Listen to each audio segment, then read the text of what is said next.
بسم اللہ الرحمن الرحیم۔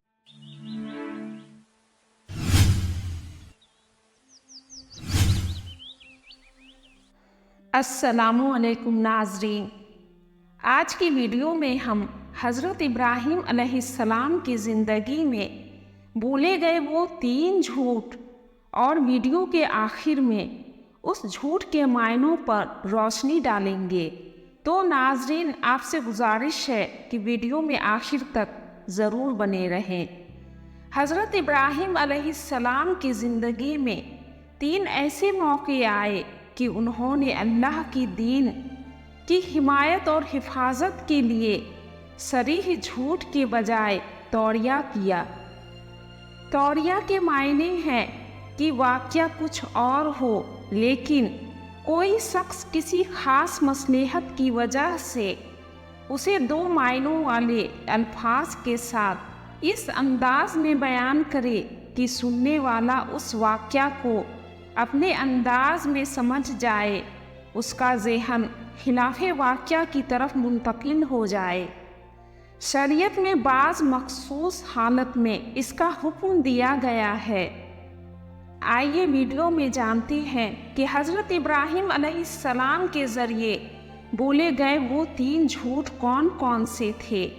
پہلا، جب ابراہیم علیہ السلام کے والد نے ان سے عید کے موقع پر عیدگاہ جانے کو کہا تو آپ حضرت ابراہیم علیہ السلام نے اپنے والد کو بیمار ہونے کا بتا کر عیدگاہ نہیں گئے۔ دوسرا، جب آپ حضرت ابراہیم علیہ السلام کی قوم عید کی خوشیاں منانے عیدگاہ پہنچی ہوئی تھی تو آپ حضرت ابراہیم علیہ السلام اپنی قوم کو سبق سکھانے کے لیے مندر پہنچ بڑے مورتی کو چھوڑ باقی تمام مورتیوں کو توڑ ڈالا۔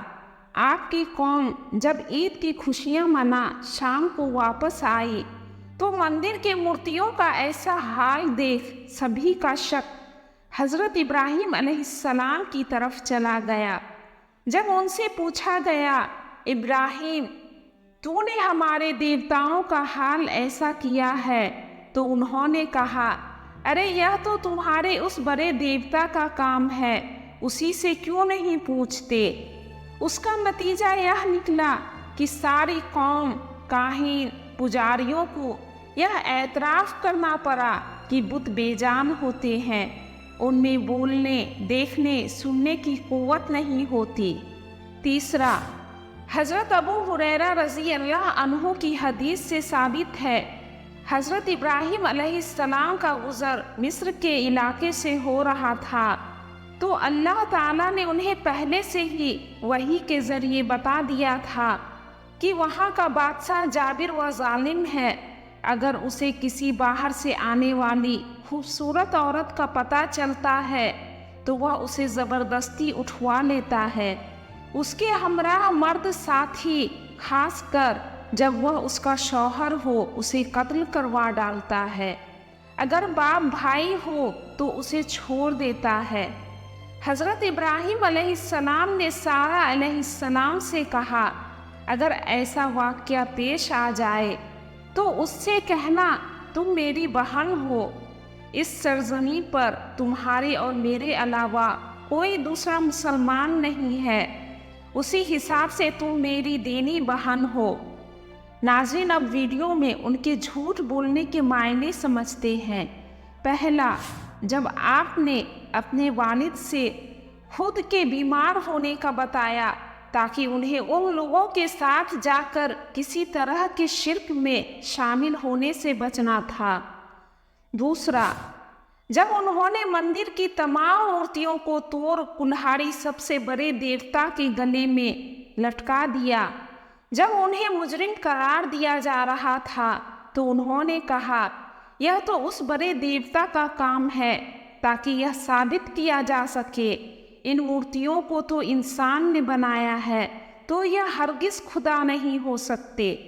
تیسرا، جب مصر کے بادشاہ نے سارہ علیہ السلام کے ساتھ غلط حرکت کرنا چاہا، جبکہ آپ جان رہے تھے کہ اللہ ان کی حفاظت عطا فرمائے گا، پھر بھی آپ نے سارہ علیہ السلام سے کہا کہ جب بادشاہ میرے بارے میں پوچھے تو اس سے کہنا تم میری بہن ہو، جو کہ بات حقیقت تھی، آپ ان کی چچا زاد بہن تھیں۔